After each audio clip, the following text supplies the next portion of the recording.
Maquiavel era mesmo maquiavélico? Gengis Khan, Pol Pot, Vlad o Empalador, Adolf Hitler. Estes homens estão entre os mais cruéis da história, pois foram responsáveis por causar a morte e o sofrimento de milhares de pessoas. Contudo, nenhum deles teve o seu nome transformado num adjetivo aviltante.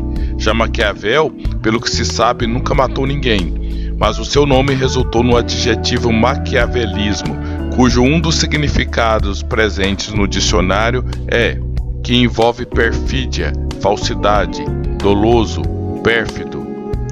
Em inglês, a abreviatura do seu nome inspirou a expressão Old Nick, que significa o diabo. Mas qual a razão de um intelectual vibrante e criativo, que foi mais vítima do poder do Estado do que um algoz, ter o seu nome associado a tamanha infâmia? Maquiavel nasceu em Florença, em 1469. Pertencia a uma família de classe média. Seu pai era advogado e, graças a isso, teve condições de aprender latim e grego, idiomas que lhe foram bastante úteis na leitura de autores antigos. A partir de 1498, Maquiavel passou a trabalhar para o governo republicano da cidade de Florença. Tornou-se um chanceler, cargo que lhe possibilitou viajar para vários países e conhecer algumas das mais importantes personalidades políticas da época, como o rei Luís XII da França, o Papa Júlio II, o imperador do Sacro Império Romano Germânico Maximiliano I, o intrigante César Borgia. Como chanceler, Maquiavel conheceu de perto as artimanhas do poder, o que foi fundamental para a formulação da sua inovadora teoria política. Uma das teorias formuladas por Maquiavel é que todos estamos sujeitos às reviravoltas da fortuna, mas temos que nos preparar por meio da virtu para suportar as adversidades, quando elas vierem. Contudo, às vezes não há virtu que dê conta das turbulências trazidas pelo destino. Foi o que aconteceu com Maquiavel em 1512, quando a poderosa família Médici assumiu o poder em Florença, colocando fim ao governo republicano. Ora, Maquiavel era um destacado funcionário da República Florentina e por isso passou a ser visto com desconfiança pelos novos donos do poder. Maquiavel chegou a ser preso e torturado, foi absolvido, mas perdeu o emprego e foi exilado para uma pequena aldeia nas redondezas de Florença. Foi nessa situação de extrema angústia, após ter sua vida virada de pernas para o ar, que Maquiavel escreveu um dos livros mais importantes da ciência política. O Príncipe foi escrito em algumas semanas e foi dedicado ao governante de Florença, Lourenço de Médici, uma tentativa esperta de tentar impressionar o político e recuperar o seu antigo emprego. Mas Lourenço não era tão sagaz e não reconheceu a preciosidade daquele manuscrito. O resultado foi que Maquiavel não recuperou o seu antigo emprego. O Príncipe contém ensinamentos para que um governante que conquistou o poder pelas armas, como foi o caso de Lourenço de Médici, mantivesse o poder político. Maquiavel percebeu astutamente que só a violência bruta das armas era insuficiente para conservar o poder. Então mostrou os estratagemas que um príncipe previdente deveria usar para manter o seu domínio. Alguns conselhos são chocantes: inspirar temor no povo, valer-se de embustes e mentiras, quebrar acordos e ser desleal. Maquiavel afirmou: o príncipe não deve ter a bondade como fundamento de suas ações, mas deve saber ser bom ou mal conforme a necessidade política. Se puder, deve ser bom, mas se necessário, deve usar da maldade, evitando sempre o meio termo. Creio que seriam desejáveis ambas as coisas, mas como é difícil reuni-las, é mais seguro ser temido do que amado. Por causa desses escritos, Maquiavel passou a ser visto como um conselheiro dos tiranos, um ideólogo do absolutismo, o inventor de uma teoria na qual as ações mais cruéis poderiam ser utilizadas para o príncipe manter o seu poder.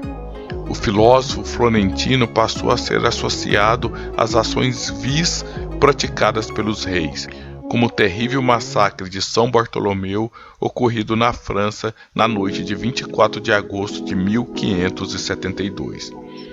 Por causa de O Príncipe, o nome de Maquiavel tornou-se sinônimo de maldade e falta de escrúpulos.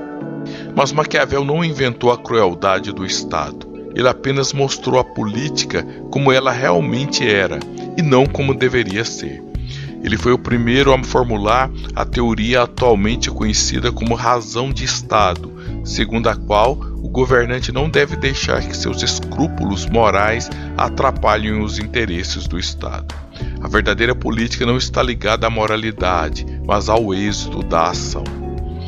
Por isso Rousseau afirmou que Maquiavel não é um conselheiro dos tiranos, mas um conselheiro do povo, pois a sua intenção foi mostrar a crueldade do Estado absolutista para que o povo não se deixasse enganar.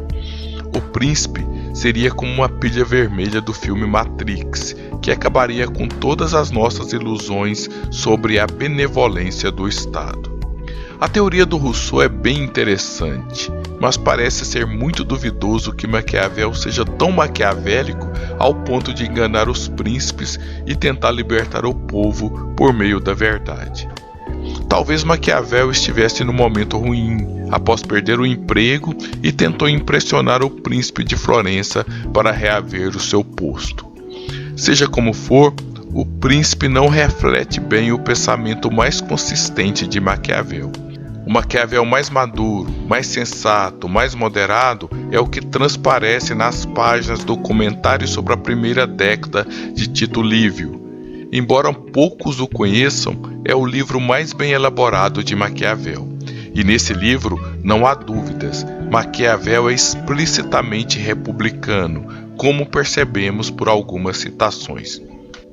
E isto nasce do fato de que o povo não deseja ser governado nem oprimido pelos grandes, e estes desejam governar e oprimir o povo. O povo é mais prudente, menos volúvel e, no certo sentido, mais judicioso do que o príncipe. Não é sem razão que se diz ser a voz do povo a voz de Deus.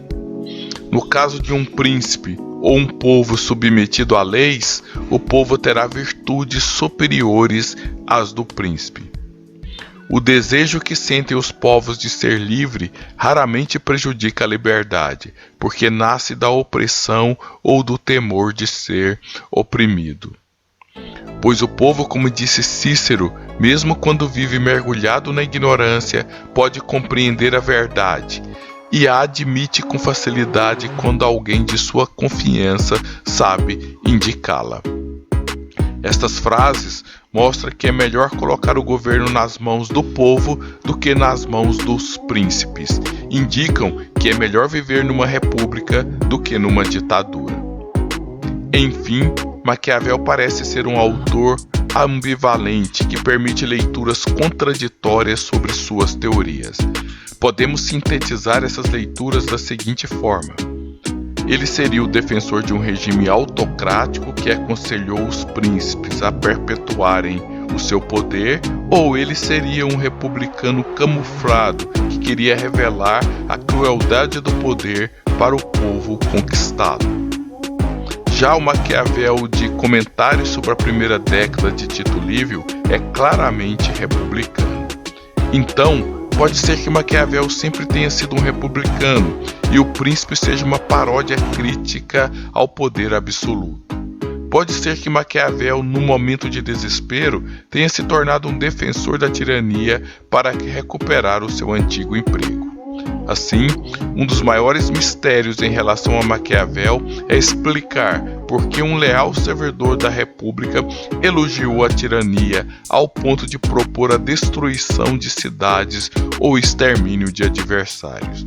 Como Lourenço de Médici não parece ter lido O Príncipe, o povo reconquistou o poder em 1527 e implantou novamente a República. Maquiavel deve ter ficado feliz, mas não foi chamado para o seu antigo posto, talvez por causa da má reputação que o príncipe causou entre os republicanos.